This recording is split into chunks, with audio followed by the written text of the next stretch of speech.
Maayong hapon. Maayong hapon. Maayong hapon. God bless. God bless. God bless.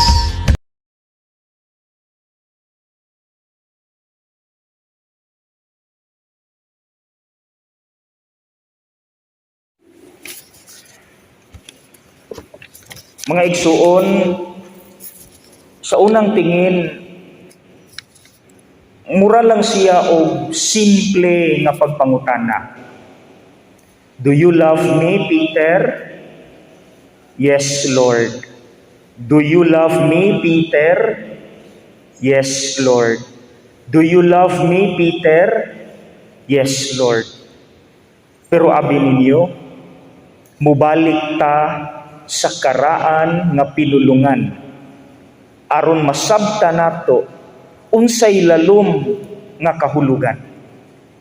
Sa pinulungan nga Greek, aduna di ay nagkalain-lain nga meaning sa English word nga love.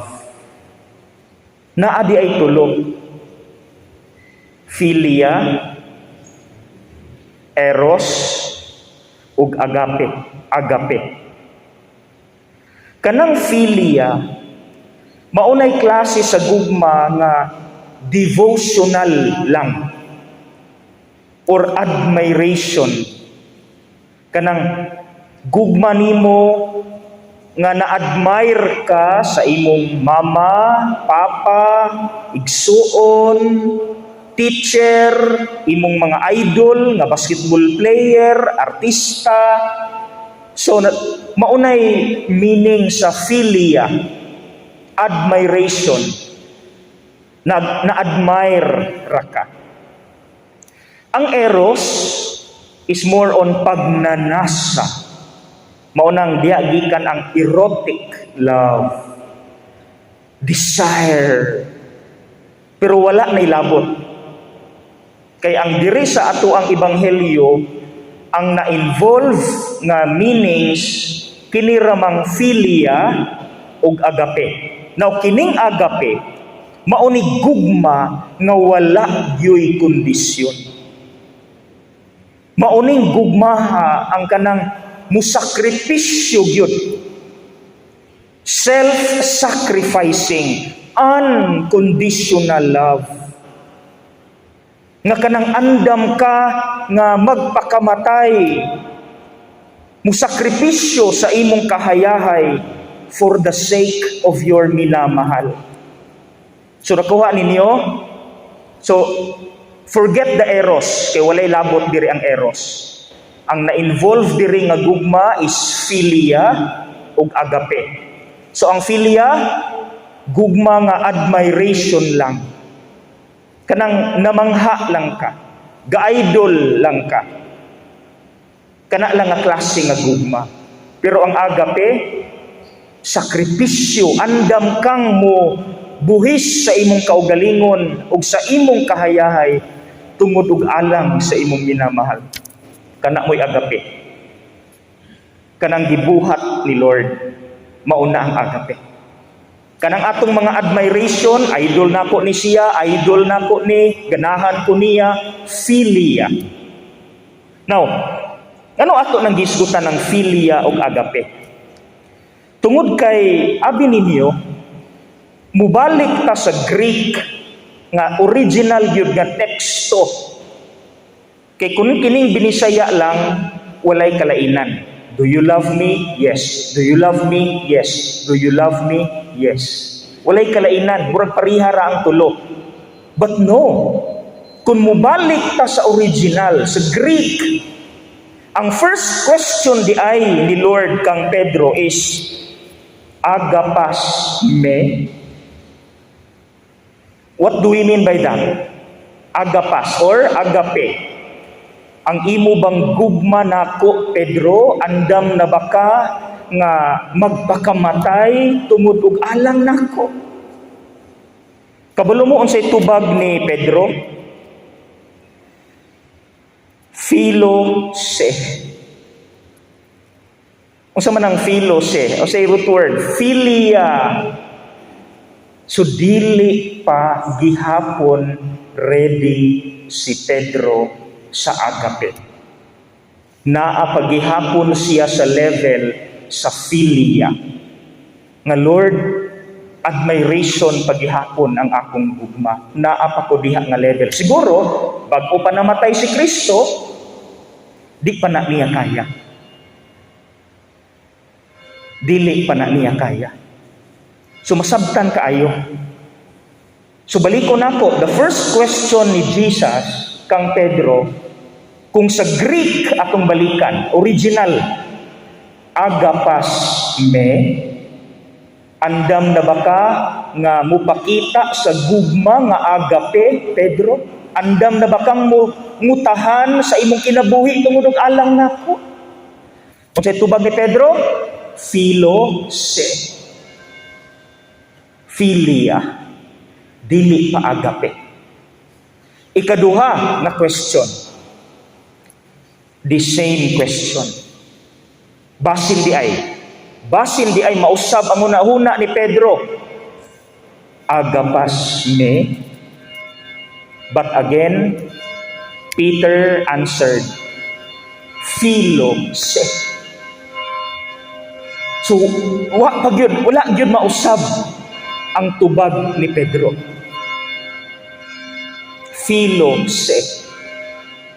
So naa pagyud siyang sa level of admiration, admiring, dili pagyud self-sacrificing. Sa ikatulo, kabulumon sa gipangutana ni Jesus, iya nang gipangutana sa level ni Pedro. Do you have philia, love for me, Peter? So wala na siya nangutanag agape. Kay ang itubag ni Pedro, philose ramangyod. Philia mangyod, nga gugma. So, sa ikatulo nga question ni Lord, ninaog na siya sa level ni Pedro.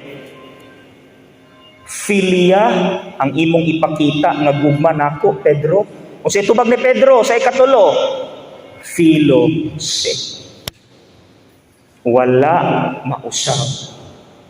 Di pa siya ready, anak. Tulo katubag niya, diri pagyud ko nga level, Lord. Dili ako kakuha sa sakripisyo nga imong gipangayo nako. Nganong ninaog si Lord sa level ni Pedro? Kay nakasabot kaayo ang atong Ginoo nga niadtong taknaa mao pagyud ang level sa commitment ni Peter.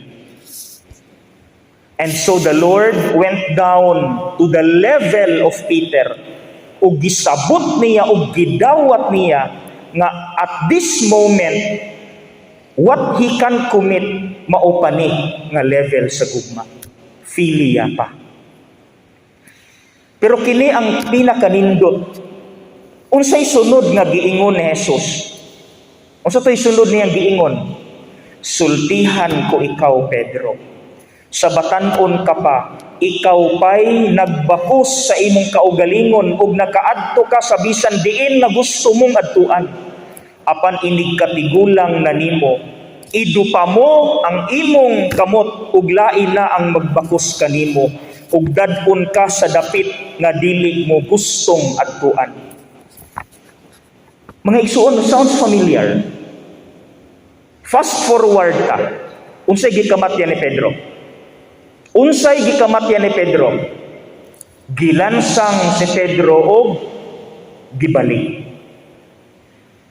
Ang gisulti ni Jesus, prophecy, gitagna niya na si Pedro mauni ang matang sa kamatayon na iyang ma-experience. And Jesus was right. Kampante kaayo si Jesus na kini si Pedro nga talawan pa karon mupakita ragyod gihapon ni puhon og gugma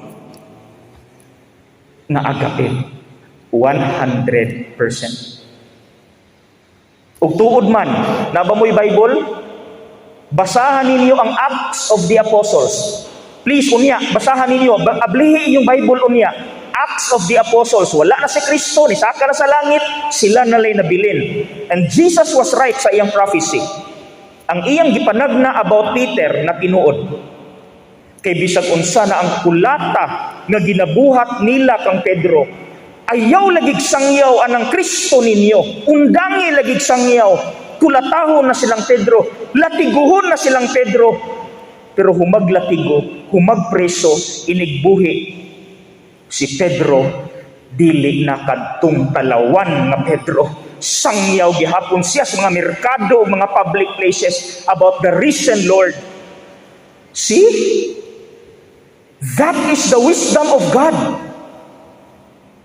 Ug mao punay tan-aw niya nato nga our God is a God of second chances. Nga puhon-puhon kini kamo, kita, ako, puhon-puhon kung ang atong gugma filia pa, puhon-puhon nisalig ang Ginoo nato nga sama kang Pedro, mawala pud atong pagkatalawan, mupakita ratang agape. That is the wisdom of God. So at this point, mga igsuon, tapuso na ako akong wali, pinaagi sa pangutana. Sige daw, imagine daw, assignment ni nato. Imagine na, sa imong karon, unya, before matulog, gipangutana ka ni Kristo. Do you love me? Mga igsuon, unsay tubag nimo at this moment? Agape or philia? Ayaw tubag, ikaw may mutubag deep in your heart. Ikaw may nakabalo, unsa pa ka nga level, kaya na nimo na. Tagaan ta mog story para masabtan ninyo. Although dili na ni mahitabo nato kay walay musulod diri nga rebelde og manghilabot. Nahitabo ni sa usa ka kapilya didto tunga-tunga border sa Venezuela ug Colombia.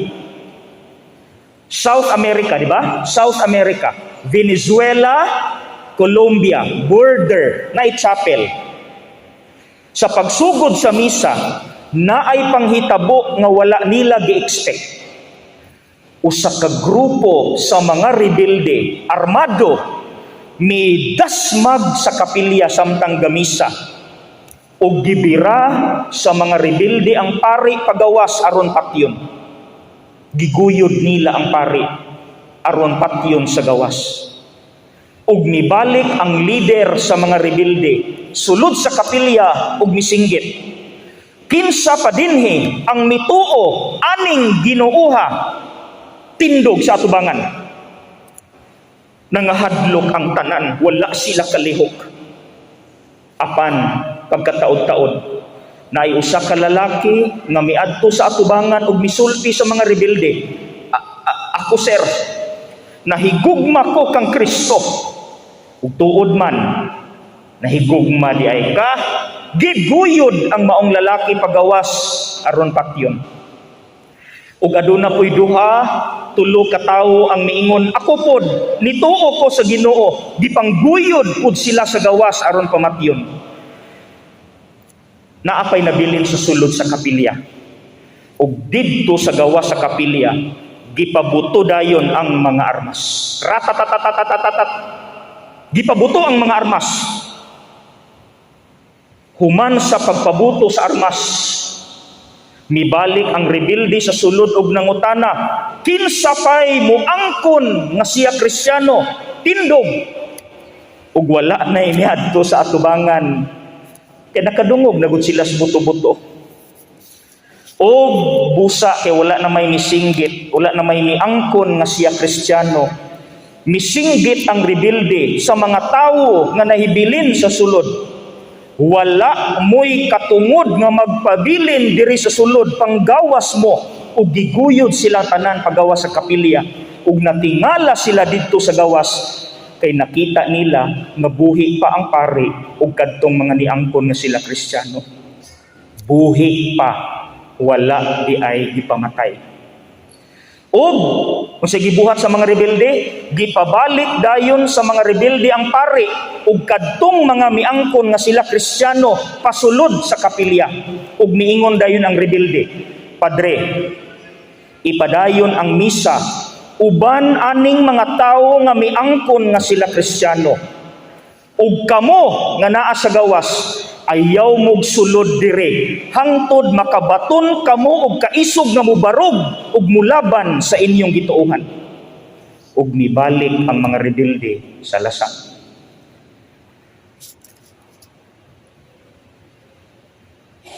True story. In a little chapel between Venezuela and Colombia in South America. Mga igsoon, mangutana ko, baliko na ko ang pangutana. What if mangutana ang Ginoo nimo karon? Unsa imong gugma nako?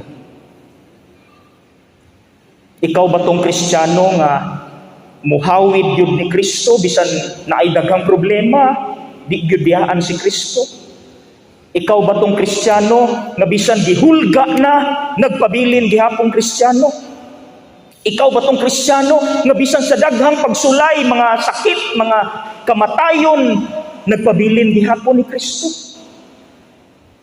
O ikaw ba tong Kristiyano nga as of this moment nagpabiling Kristiyano kay hayahay, nangitag sayon? Agape, filia. Pero alang sa mga filia, ako apil ko ana, ayaw mo kabalaka. Kay sama sa iyang gipanagna ni Pedro, magpaabot ra ang Ginoo nato. Okay, mga igsoon, sabot ta ha, apil ko, ang Ginoo nagpaabot nato nga moabot ra gyud ang panahon nga kana agape sakripisyo ato ra nang ipakita puhon. Puhon-puhon. Nagpaabot si Lord nato. Ayaw kabalaka.